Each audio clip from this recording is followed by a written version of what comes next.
What should I do if I have doubts? Do you know everybody has doubts? Christians have doubts, agnostics have doubts, in fact even atheists have doubts. I have occasionally met atheist friends who admit to lying awake in the middle of the night wondering what if this God thing actually has more going for it than perhaps they've granted. Oh, I know a God exists. A bearded man created a galaxy, a father, a son, a ghost, good versus evil. Now there's a God I would follow. Let's do this.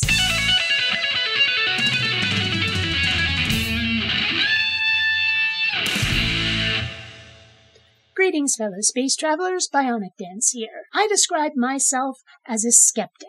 Unfortunately, the general perception of this particular term is a naysayer, someone who won't ever agree that something's the case. Of course, a skeptic is actually someone who withholds a conclusion until sufficient data can logically justify taking a stance. It's not our fault that the religious case has thus far failed to meet the requirements. The existence of gods isn't being judged by different standards from everything else. I want to start by saying there's a big difference when it comes to questions and doubts between two things. Huge difference between honest doubt and dishonest skepticism.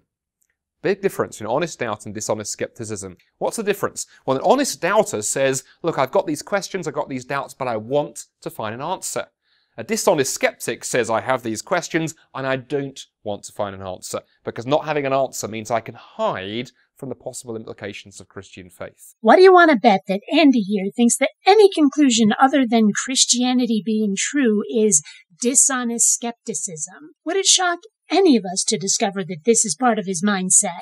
How do you tell which of those camps you're in? Well, if you're an atheist or a skeptic watching this, here's the question I challenge you with. The thing that keeps you from being a Christian, if someone said to you, why are you not a Christian? And you give your reply, if that question, if that objection was removed, would you bow the knee and become a Christian? If you wouldn't, then I put it to you, you are hiding behind that question. You're using it as a smokescreen. The problem here is that he's skipping a crucial step. Would you bend the knee, he asks. That's not a question of belief, it's a question of loyalty, and those are two entirely separate things. Have you actually read this book? There are some quite horrific things done in here by your God. If a human did these things, we'd never put up with it. At best, we'd say, stop that. More likely, we'd go to the police. The guy convinces Abraham to murder his own son, and Abe agrees to do it. Sure, God stops him at the last second, but so what? Would you let a human get away with that kind of manipulation?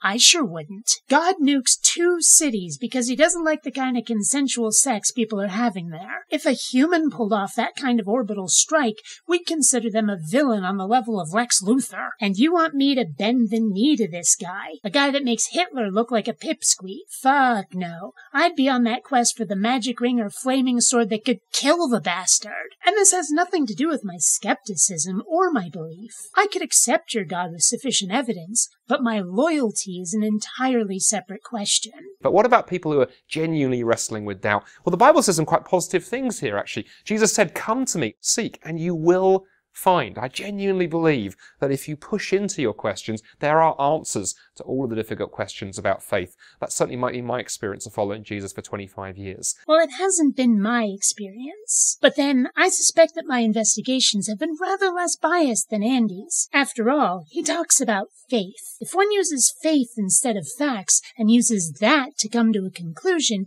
it can hardly be said that one was being objective. And, darn it, I've looked, and I cannot find how old this guy is. Everybody tells me I don't look it, but in December I'll be 42 years old, and he claims to have been a Christian for 25 years. I've been an atheist all my life, except for that period in my childhood when I tried like hell to use the Force. I wonder which one of us has been investigating this topic longer. But what's interesting, it's one of my favourite passages of the Bible that deals with this, is in Mark chapter 9. There's a wonderful encounter described there between Jesus and a man who's wrestling with several issues, but this man is struggling to believe that Jesus can really meet his need.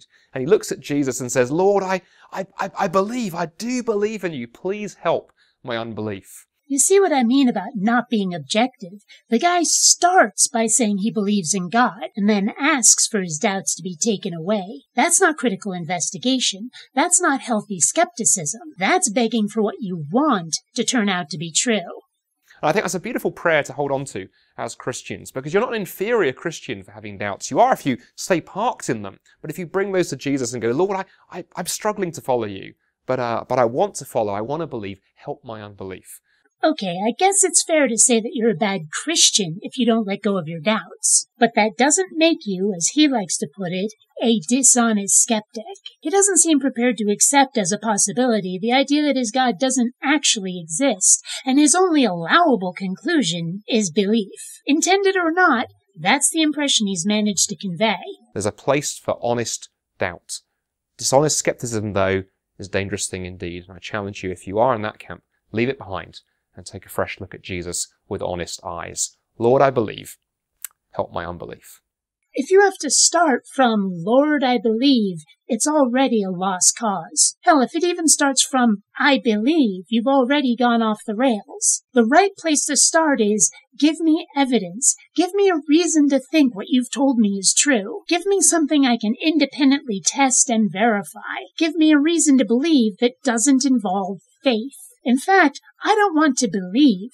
I want facts that make belief unnecessary. I want to know. That is healthy, honest skepticism, and it's the one thing your religion says we're not allowed to have. Until next time, fellow space travelers, this is BionicDance saying don't run on automatic.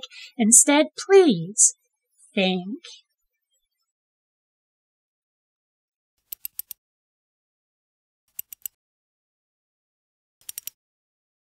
You know, Dewey, we wouldn't have to do this if I had more Patreon patrons. Just saying.